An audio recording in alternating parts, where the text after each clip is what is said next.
Hello guys, good morning. तो previous lecture के अंदर हमने बच्चों चैप्टर नंबर 7 कंप्लीट कर लिया था। आज हम चैप्टर नंबर फर्स्ट करेंगे बच्चों। जो चैप्टर नंबर फर्स्ट है वो आपका चैप्टर है बच्चों रियल नंबर।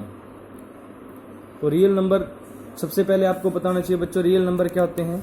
तो रियल नंबर, जो भी नंबर बच्चों पॉसिबल आपको दिखाई देते हैं वो सारे के सारे रियल नंबर होते हैं, चाहे वो रैशनल हो चाहे वो इरेशनल हो। रैशनल प्लस इरेशनल दोनों ही नंबर क्या होते हैं बच्चों, रियल नंबर होते हैं। पॉसिबल नंबर जो भी हैं वो रियल नंबर होते हैं। रैशनल कैसे, जैसे 1 हो गया, 2 हो गया, 1/2 हो गया, 3/4 हो गया, 5/6 हो गया, -1 हो गया, -5 हो गया। ये सारे के सारे बच्चों कितने भी नंबर आते हैं वो सारे के सारे क्या होते हैं, रियल नंबर होते हैं। इरेशनल कौन से, जैसे √3 हो गया, √5 हो गया, पाई हो गया, ओके, √7 हो गया। ये सारे के सारे जितने भी नंबर होते हैं बच्चों वो क्या होते हैं, इरेशनल नंबर जो भी होते हैं वो क्या होते हैं, रैशनल प्लस इरेशनल। सारे के सारे क्या नंबर होते हैं बच्चों, रियल नंबर होते हैं। और जो रियल नंबर नहीं होते वो जो उसका दूसरा अपोजिट, जैसे कि आपके पास पॉसिबिलिटी नहीं बनती ऐसे नंबर, जैसे जो जिनको वो आप कहोगे कि नहीं ऐसे नंबर होते ही नहीं है, वो नंबर बच्चों रियल नंबर की कैटेगरी में नहीं आते। जैसे कि अंडर रूट के अंदर -1 हो जाए, ये पॉसिबल नहीं होता। अंडर रूट के अंदर -3 हो जाए, पॉसिबल नहीं होता।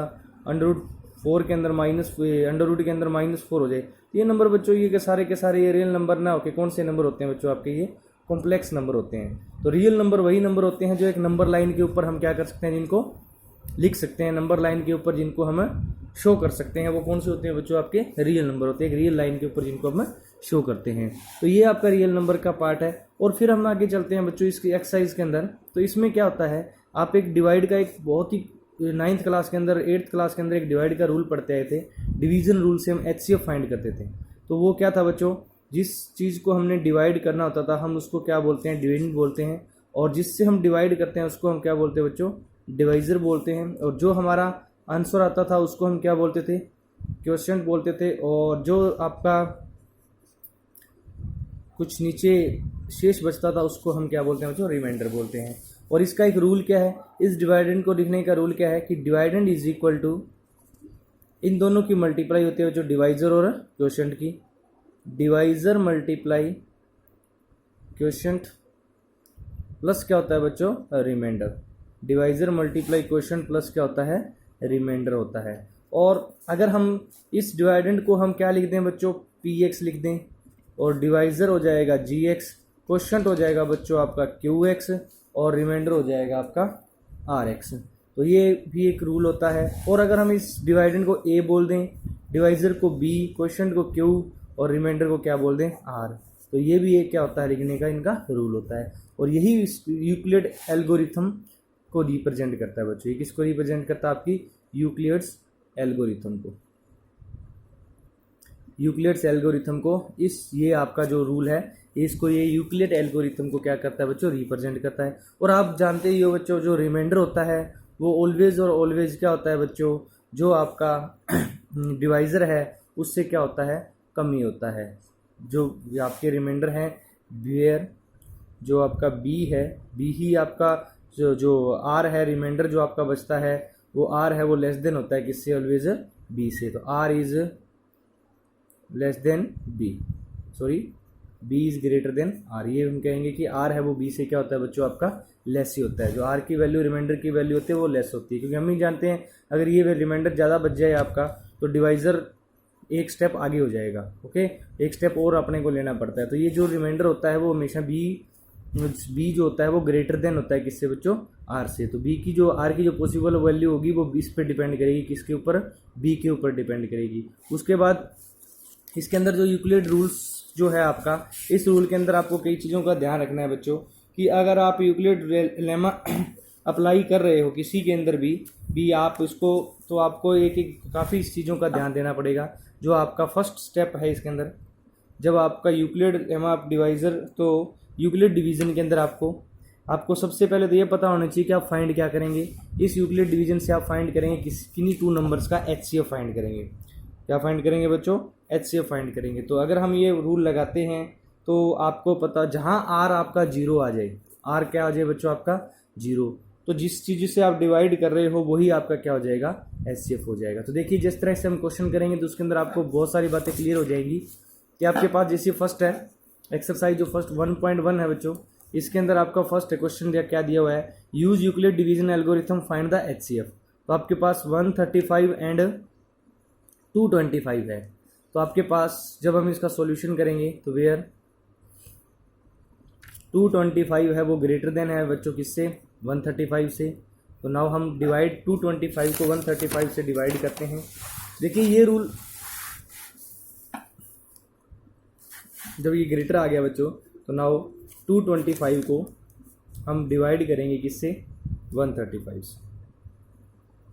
तो देखिए 135 से डिवाइड करेंगे तो ये 1 पे ही जाएगा बच्चों, कितना बचेगा 0, और ये बचेगा जो कितना 90, फिर 90 को बाहर 135 को अंदर, फिर 1 पे कितना बचेगा बच्चों 45, ये 90। तब तक जब तक रिमाइंडर 0 ना आ जाए तब तक चलना है बच्चों हमें। ये 2 पे कंप्लीट होगी डिवाइड इसकी, रिमाइंडर क्या आ गया है 0। तो आपने देखा ये डिवीजन रूल है, लेकिन ये यूक्लिड डिवीजन नहीं है बच्चों। यूक्लिड डिवीजन मैंने बताया A is equal to B Q plus क्या होता है R होता है। तो आपको जब ये आप रफ पेज पे कर सकते हो, इतना काम आप रफ पेज पे करके आप नाउ बाय यूक्लिड्स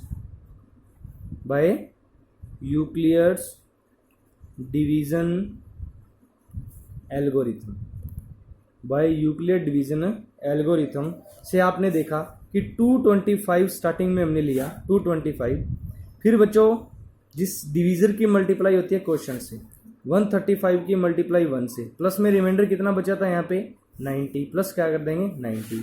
अब सेकंड स्टेप में बच्चों क्या करना है, सेकंड स्टेप में अब डिवाइडेंड कौन है आपका 135, तो 135 इज इक्वल टू किस, डिवाइजर क्या है 90 और क्वेश्चन क्या है 1, तो 90 मल्टीप्लाई 1, प्लस में बच्चों जो रिमाइंडर बचा है वो कितना बचा आपका 45।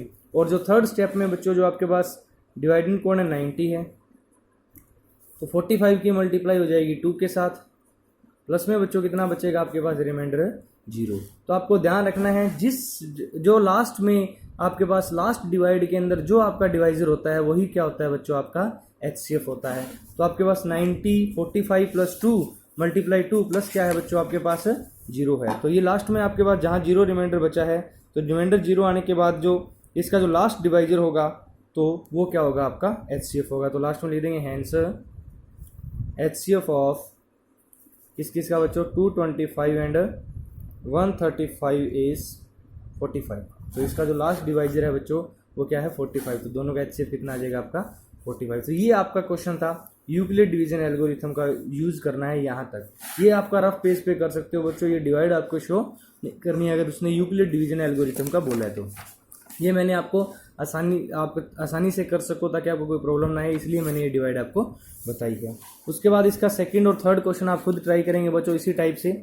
उसके बाद मैं आता हूँ बच्चों इसके क्वेश्चन नंबर सेकंड पे। इसने बोला है show that any positive odd integer in the form of 6q plus 1 6q plus 3 and 6q plus 5 कि एनी पॉजिटिव ओड इंटीजर है वो इस फॉर्म में होते हैं। आपको बताना है where Q is some integer. तो हम इसका जब सॉल्यूशन करेंगे तो बच्चों let A B any positive integer. A हमने क्या लिया है बच्चों एक पॉजिटिव इंटीजर लिया है, positive integer, and B is equal to यहाँ आपके पास कितना है बच्चों 6 है। बी क्या है आपके पास 6 है, तो ए एनी पॉजिटिव इंटीजर है और बी इज इक्वल टू क्या है 6 है। Then by Euclid's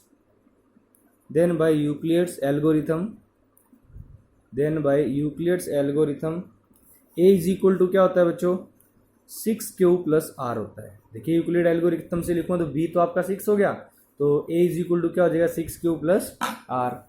for some integer जो q होता है वेयर, आप देखो फॉर सम इंटीजर जो q आपका है वो ग्रेटर देन क्या है 0, यहाँ लिख सकते हो where q is greater than equal to 0। जो q होगा वो ग्रेटर देन इक्वल टू क्या होगा बच्चों 0 होगा। एंड जो r की वैल्यू है r आपका होगा 0 और b जो आपका b 0 और b कितना है 6 है।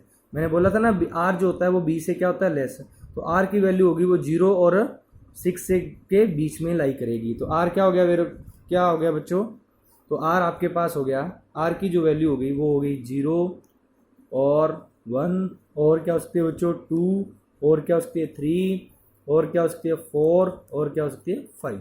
ये पॉसिबल वैल्यू है बच्चों जी किसकी, आर की पॉसिबल वैल्यू कौन सी है, 0 या 1 या 2 या 3 या 4 या 5, ये आर हो सकता है आपका। 6 से क्या होगा, लेस होगा, या तो 0 होगा या 1 होगा या 2 होगा या 3 होगा या फिर क्या होगा आपका 4 होगा। तो ए की पॉसिबल वैल्यू क्या क्या बनी है, अगर आर ये हो गया तो देन ए आपका क्या हो सकता है, ए आपका हो सकता है, देखिए क्या लिखा है ए को हमने, ए हो सकता है, ए को हमने क्या लिखा है 6Q प्लस आर लिखा है। तो आर 0 भी हो सकता है, 1 भी हो सकता है, 2 भी हो सकता है, 3। तो ए की पॉसिबल वैल्यू क्या हो जाएगी, ए की पॉसिबल हो जाएगी 6Q प्लस 0, और क्या हो सकती है बच्चों 6Q प्लस 1, और क्या हो सकती है 6Q प्लस 2, और 6Q प्लस 3, और 6Q प्लस 4। जितनी आर की वैल्यू उतनी ही क्या बनेंगी बच्चों, ए की पॉसिबल वैल्यू 6Q प्लस 5। ये वैल्यू बन गई है बच्चों, किसकी पॉसिबल वैल्यू बन गई है, किसकी पॉसिबल वैल्यू बन गई है, ये सारी की सारी ए की। अब इनमें से 6Q है वो क्या है बच्चों, इवन है। क्यों, क्योंकि देखो ये 6 भी इवन है और Q भी यहाँ एक पॉजिटिव इंटीजर है, तो ये 6Q प्लस में क्या है इसके एक इवन नंबर ही है। तो इवन नंबर का अगर सम करते हैं तो ऑलवेज क्या आता है आपका बच्चों, इवन ही आता है। तो हम कह सकते हैं कि ये जो डिविजिबल बाय क्या है, तो यहाँ लिख देंगे where 6Q plus 2 and 6Q plus 4।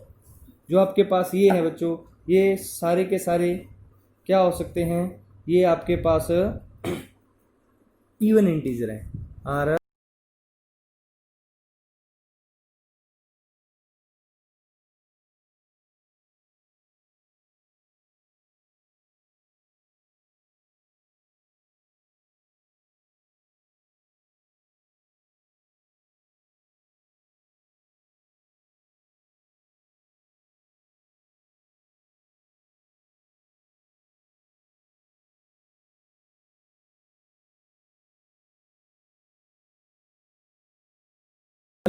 और 6Q प्लस और में है जो, तो 6Q plus 5 are odd integer, are positive odd integer, are positive odd integer. Okay, तो यही हमने क्या करना था बच्चों, प्रूव करना था। देखिए आसान क्वेश्चन था। ए हमने कोई क्या लिया, पॉजिटिव नंबर लिया, बी वहाँ पे 6 था, यूक्लिड डिवीजन से इसको हमने ए को 6Q प्लस आर लिख दिया। आर की पॉसिबल वैल्यू बच्चों क्या होगी, 0 और 6 के बीच में होगी, 6 से 6 भी नहीं हो सकती, तो 0 1 2 3 4 5 ये वैल्यू होंगी। इससे ए की जो पॉसिबल वैल्यू बनेगी वो बच्चों ये बनेगी 6Q और 6Q plus 1 6Q plus 2 6Q plus 3 6Q plus 4 and 6Q plus 5। इसमें 6Q प्लस 2 और 6Q प्लस 4 बच्चों क्या है, इवन इंटीजर है, क्योंकि ये डिविजिबल बाय है किससे, 2 से। तो बाकी क्या बचे आपके, ऑड इंटीजर बचे। यही हमने क्या करना था, प्रूव करना था। उसके बाद हमारे पास आता है बच्चों आपके पास क्वेश्चन नंबर 3। क्वेश्चन नंबर 3 में क्या दिया हुआ है आपको, क्वेश्चन नंबर 3 के अंदर ये लिखा हुआ है कि an army contingent of 616 members to march behind an army band of 32 member in a parade. एक परेड के अंदर 32 मेंबर हैं और टोटल जो कॉन्जिजेंट के अंदर जो मेंबर हैं बच्चों वो 616 हैं। The two group are to march in same number of column. दो ग्रुप को सेम नंबर ऑफ कॉलम में क्या करना है बच्चों, मार्च करना है। What is the maximum number of column in which they can march. तो हमें बताना है कि इसमें maximum number of the column है वो कितने हो सकते हैं जब बच्चों वो क्या करेंगे, मार्च करेंगे। तो आपको पता होना चाहिए टोटल मेंबर कितने कॉन्जुगेट के अंदर, total members in an army conjugate contingent on के अंदर बच्चों कितने हैं, 616 मेंबर हैं। उसके बाद हमारे पास क्या दिया है बच्चों, एक आर्मी बैंड के पीछे बैंड करने, और ईच परेड के अंदर कहता है 32 मेंबर इन ए परेड। तो मेंबर इन ए परेड, एक परेड के अंदर कितने बच्चों, 32। अब इसने बोला है कि two group are to march in same number of column, कि दो ग्रुप को सेम नंबर ऑफ कॉलम के अंदर मार्च करना है। Two groups are to march in the same number of column. Same number of column के अंदर क्या करना है बच्चों, मार्च करना है। देन आपके पास जो क्या पूछा है, maximum number of column in each they can march. Then maximum number of column. तो मैक्सिमम नंबर ऑफ कॉलम बच्चों क्या हो जाएंगे, इक्वल टू हो जाएंगे HCF ऑफ 616 एंड 32। 616 एंड 32 का क्या फाइंड कर लेंगे बच्चों, HCF कैसे फाइंड करना है मैंने बता दिया आपको। Now by Euclid's division algorithm, क्योंकि इसका क्वेश्चन इसका ही चल रहा है बच्चों, यूक्लिड डिवीजन एल्गोरिथम का क्वेश्चन चल रहा है। तो इसका यूज करके हम क्या फाइंड कर लेंगे, इसका HCF। ऐसे HCF फाइंड करना तो एक बार मैं इसको साइड में डिवाइड कर लेता हूँ और उससे आपका HCF फाइंड करना आसान हो जाएगा। तो 132 हो जाएगा, ये आ जाएगा आपके पास 20, कितने बचेंगे बच्चों यहाँ पे 9 एंड 2 29 और 6। अब ये कंप्लीट हो जाएगी या डिवाइड देख लेते हैं। ये 8 पे चेक करो 256 आएगा, 8 पे करेंगे तो 8 पे नहीं 9 पे देखो, 9 पे चली जाएगी बच्चों ये कंप्लीट, 288 आ जाएगा। 8 और इस 8 को बाहर रखेंगे, 32 को अंदर ले लेंगे, तो आपके पास बच्चों ये 4 पे कंप्लीट डिवाइड हो जाएगी आपकी। तो इसका यूक्लिड डिवीजन एल्गोरिथम लगाऊं इसमें, तो 616 इज इक्वल टू 32 की मल्टीप्लाई बच्चों किसके साथ है, 19 के साथ, प्लस में रिमाइंडर कितना बचा था आपका 8, और सेकंड में लगाऊंगा तो 32 इज इक्वल टू 8 की मल्टीप्लाई 4 के साथ, प्लस में बच्चों आपके पास कितना है 0। और मैंने बताया था लास्ट डिवीजन का जो डिवाइजर होगा वो HCF होगा, तो लास्ट में लिख देंगे हैंस HCF ऑफ किस का 616 एंड 32 इज इक्वल टू कितना बचा आपके पास बच्चों 8। तो ये मैक्सिमम नंबर ऑफ कॉलम कितने आएंगे बच्चों इसके अंदर, 8 मैक्सिमम नंबर ऑफ कॉलम आ जाएंगे इस आर्मी परेड के अंदर। उसके बाद आता है बच्चों फोर्थ क्वेश्चन। फोर्थ में क्या कहा गया है कि use Euclid division lemma to show that square of any positive integer is either of form 3m और 3m प्लस 1। ये जो स्क्वायर होगा पॉजिटिव इंटीजर का वो इस फॉर्म में होगा, ये हमें क्या करना है बच्चों यहाँ पे शो करना है। तो let A B any positive integer, A क्या है बच्चों कोई भी पॉजिटिव इंटीजर है, A B any positive integer and B is equal to यहाँ कितना है बच्चों 3 है, बी इज इक्वल टू कितना है यहाँ पे 3 है। देन आपके पास ए पॉजिटिव इंटीजर हो गया, बी क्या हो गया 3 हो गया। देन बाय यूक्लिड्स एल्गोरिथम ए की पॉसिबल वैल्यू क्या बनेगी बच्चों 3q प्लस आर बनेगी, क्योंकि b आपके पास 3 हो गया तो b q प्लस आर था, तो 3q प्लस क्या हो जाएगी r हो जाएगी, वेयर जो आपके पास q है वो ग्रेटर देन इक्वल टू क्या होगा बच्चों 0 होगा, एंड r की वैल्यू जो आपके पास होगी बच्चों वो क्या होगी, r की वैल्यू 3 से लेस होगी और 0 से ग्रेटर या 0 के इक्वल होगी। देन आपके पास ये हो गया। अब यहाँ पॉसिबल वैल्यू क्या बन जाएगी बच्चों r की पॉसिबल वैल्यू क्या बन जाएगी, r इज इक्वल टू 0 और क्या हो जाएगा 1 और 2, ये पॉसिबल वैल्यू हो जाएगी बच्चों किसकी r की। अगर r की ये पॉसिबल वैल्यू हो जाएगी देन आपकी a की पॉसिबल वैल्यू क्या हो जाएगी 3q प्लस 0 और 3q प्लस 1 और 3q प्लस 2, ये आपकी किसकी वैल्यू पॉसिबल हो जाएगी बच्चों a की। नाउ हमने ये देखो ये पॉजिटिव इंटीजर आ गए हमारे, अब इनको हमने क्या शो करके दिखाना है, क्या इस फॉर्म में होते हैं ये, तो हम देख लेते हैं क्या इस फॉर्म में होते हैं। नाउ हम फर्स्ट पॉजिटिव इंटीजर क्या है a इज इक्वल टू क्या है बच्चों 3q, इसका हम क्या कर लेते हैं स्क्वायर करेंगे, इसका हम क्या करेंगे बच्चों स्क्वायर करेंगे, बोथ साइड हमने क्या ले लिया इसके स्क्वायर ले लिया है, तो स्क्वायर करेंगे तो इसके बाद देखिए जो a की जो पॉसिबल वैल्यू है तो 3q का स्क्वायर क्या हो सकता है बच्चों 3 इंटू q स्क्वायर, ये लिख सकते हैं इसको, क्योंकि 3 को 2 टाइम मल्टीप्लाई और q की भी 2 टाइम तो q स्क्वायर हो गया। अब मुझे इसको 3m बनाना है, इसको क्या बनाना है 3m, तो एक 3 चाहिए अपने को, बाकी m हो जाएगा, तो ये एक 3 रखा मैंने, बाकी को क्या लिख दिया m लिख दिया, वेयर m किसको लिखा आपने m is equal to 3q square को मैंने m लिखा, इस 3q स्क्वायर को क्या लिखा मैंने m लिखा, तो where m is equal to क्या हो गया बच्चों 3q स्क्वायर हो गया, तो 3m तो फॉर्म में लिख सकते हैं इसको। दूसरा पॉजिटिव इंटीजर क्या आपके पास है 3q प्लस 1 का स्क्वायर कर लो, सेकंड ये है इसका स्क्वायर कर लो, तो इसका स्क्वायर a प्लस बी के स्क्वायर का फॉर्मूला ओपन करो, a square 3q square plus 1 का स्क्वायर b स्क्वायर हो गया प्लस 2ab, यही फॉर्मूला होता है इसका। इसका फॉर्मूला ओपन कर लिया। अब देखिए आपको बनाना है 3m+1, तो देखो हमें इसी पे फोकस करना है बच्चों, 3m+1 कैसे बना सकते हैं।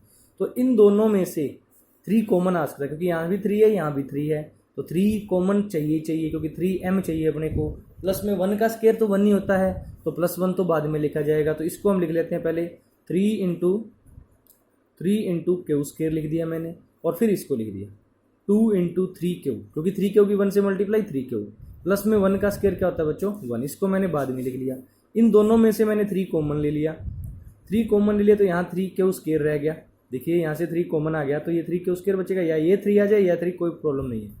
ये 3 कॉमन आ गया तो 2 क्यू बचेगा, प्लस में कितना बचेगा बच्चों मेरे पास 1। तो देखिए 3 और ये पूरा m हो गया आपका, प्लस में 1 हो गया, तो ये 3m प्लस में क्या हो गया आपका 1। और m क्या है यहाँ पे, वेयर m क्या है आपके पास, m किसको लिखा आपने, इसको 3 स्केयर प्लस में 2 को, तो हम इसको 3m+1 की फॉर्म में भी इसको क्या कर सकते हैं बच्चों, लिख सकते हैं। तो इस तरह से ये आपकी इजीली आप इनको नोट कर सकते हो। उसके बाद बच्चों 5th क्वेश्चन भी सेम है। 5th क्वेश्चन के अंदर आपको क्या कहा गया है कि use Euclid division lemma show that cube of any positive integer in the form of 9m+1। Same question है बच्चों, वहां हमने क्या किया था, स्केयर किया था, यहाँ क्या करके बताना है, क्यूब किया, इस फॉर्म में इनको लिख सकते हैं। तो वही क्वेश्चन है, same to same, letter A B any positive integer. A हमारे पास क्या है, कोई भी पॉजिटिव इंटीजर है, any positive integer, and B is equal to क्या है यहाँ पे,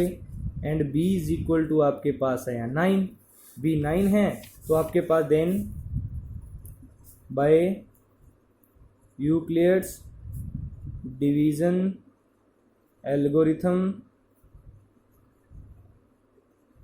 Euclid division algorithm, A is equal to क्या हो जाएगा बच्चों 9q + r, 9q + r, where जो q होगा वो ग्रेटर देन इक्वल टू क्या होगा 0 होगा। अब आपके पास क्या है बच्चों, q greater than equal to 0 हो गया, एंड r की जो वैल्यू होगी वो क्या होगी 0 से ग्रेटर होगी, जो r की जो पॉसिबल वैल्यू होगी वो 0 से ग्रेटर होगी या इक्वल होगी, और 9 से क्या होगी बच्चों आपकी लेस होगी। तो r की पॉसिबल वैल्यू क्या हो गई, r इज इक्वल टू हो जाएगा 0 या 1 हो सकता है, या 2 हो सकता है, या 3 हो सकता है, या फिर बच्चों 4 हो सकता है, या 5 हो सकता है, या 6 हो सकता है, या 7 हो सकता है, या फिर क्या हो सकता है 8। ये पॉसिबल वैल्यू हो सकती है r की, 1 और 2 और 3 और 4 ये पॉसिबल वैल्यू हो सकती है किसकी, r की। नाउ अगर r की पॉसिबल वैल्यू हो सकती है तो a की पॉसिबल वैल्यू क्या हो सकती है 9q, और 9q + 1, और 9q + 2, और कहाँ तक हो सकती है बच्चों ये 9q + 8 तक, कहाँ तक हो सकती है 9q + 8 तक, क्योंकि हमने r की जितनी पॉसिबल वैल्यू है उतनी पॉसिबल वैल्यू किसकी बनेंगी आपकी, a की बनेगी। नाउ अब हमें बच्चों इनका क्यूब करना है, तो पहले किसका क्यूब करते हैं 9q का क्यूब। तो 9q का क्यूब क्या होता है, तो देखो 9m बनाना है तो अपने को एक ही 9 चाहिए, लेकिन यहाँ 9q का क्यूब है, मतलब 3 9 है हमारे पास, 9 × 9 × 9, और q का क्यूब है तो 3 ही q है, लेकिन इससे हम इनको क्यूब में ही रखते हैं। तो 9m चाहिए तो एक तो 9 से ही काम चल जाएगा, बाकी m बन जाएंगे आपके। तो ये हो गया 9 × 81q क्यूब हो गया, क्योंकि 9 की 9 से मल्टीप्लाई कर ली मैंने, 81q क्यूब हो गया। तो इसको मैं लिख देता हूँ 9m, m क्या हो गया यहाँ पे, where m is equal to हो गया है 81q क्यूब, 81q क्यूब आपके पास क्या हो गया m, तो हमने इसको 9m की फॉर्म में लिख दिया है। उसके बाद सेकंड का कर लो, 9q प्लस में 1 का कर लेते हैं, उसको हमने बनाना है 9m + 1, तो पहले इसका क्यूब कर लेते हैं 9q प्लस में 1 का क्यूब। तो a cube plus b cube का फॉर्मूला आपको पता होना चाहिए, a cube plus b cube plus 3a square b, 3a square, a कौन है 9q का स्क्वायर इंटू b क्या है 1, प्लस 3ab स्क्वायर, a क्या है 9q into b square, b हो गया आपके पास 1, तो b स्क्वायर। ओके, अब देखिए अब हमें बनाना है 9m + में 1, तो 9m + में 1, तो 9m तो यहाँ भी 9 है, यहाँ भी 9 है, और यहाँ भी 9 है, तो इन तीनों को अलग लिखेंगे, लेकिन 1 का क्यूब तो 1 ही होता है, तो ये +1 बाद में लिखा जाएगा। तो 9 चाहिए तो मुझे इसको लिख देता हूँ 9 × 9 इंटू क्यूब, यहाँ भी मेरे को 9 चाहिए, तो इसको ये 3 है, ये 9 यहाँ पे 9 का स्क्वायर है, तो 2 बार 9 लिख लो, इंटू क्यू स्क्वायर हो जाएगा, 1 के साथ मल्टीप्लाई होकर ये आ जाएगा। फिर यहाँ भी 9 है, यहाँ तो अकेला 9 ही है, तो 3 मल्टीप्लाई में कौन है 9 क्यू, और 1 का स्क्वायर तो 1 ही होता है बच्चों, 1 का स्क्वायर तो 1 ही होता है, तो 3 इंटू 9 क्यू हो गया। प्लस में आपके पास 1 का क्यूब कितना होता है 1, तो ये 1 लिखा जाएगा आपका। तो इनमें से 9 कॉमन ले लो, 9 कॉमन लोगे तो ये 81 क्यूब बचेगा, क्योंकि 9 के 9 से मल्टीप्लाई 81 क्यूब, ये 9 तो कॉमन आ गया। यहाँ से भी एक 9 कॉमन आ गया, तो 3 की 9 से मल्टीप्लाई 27 क्यू स्क्वायर बचेगा, और एक 9 यहाँ से कॉमन आ गया तो 3 क्यू बचेगा। प्लस में क्या हो जाएगा बच्चों आपके पास 1, तो ये आपके पास टोटल कितना क्या हो गया m हो गया, तो 9m प्लस में 1, वेयर m क्या हो गया, m हो गया आपके पास 81 cube plus 27 Q square plus में 3 क्यू, ये आपके पास m होगी बच्चों वैल्यू। तो हम 9m प्लस में 1 भी लिख दिया। अब आप 9m प्लस 8 है, तो आप सेम को सेम होगा, हमने इसकी करनी है बच्चों 9 क्यूब प्लस 2 का स्क्वायर करना है, तो सेम चलेगा 9 क्यूब, सेम फॉर्मूला लगेगा, 1 की पोजीशन पे 2 हो जाएगा, 2 का क्यूब यहाँ 2 हो जाएगा, और यहाँ 2 का क्या हो जाएगा स्क्वायर हो जाएगा। ओके, और 2 का क्यूब आप जानते हो 8 होता है, तो 8 लास्ट में लिख देना प्लस 8, बाकी वही उसी स्टेप के साथ 9m बन जाएगा, प्लस में 8 हो जाएगा। तो आपने ये खुद ट्राई करना है बच्चों, जो थर्ड 9m प्लस में 8 है। तो ये एक्सरसाइज आपकी बच्चों कंप्लीट है, अगर कोई प्रॉब्लम है तो बताइए। अब नेक्स्ट लेक्चर के अंदर हम नेक्स्ट एक्सरसाइज करेंगे, और आप इसके जो एग्जाम्पल है वो खुद ट्राई कीजिए बच्चों। Thank you, have a nice day.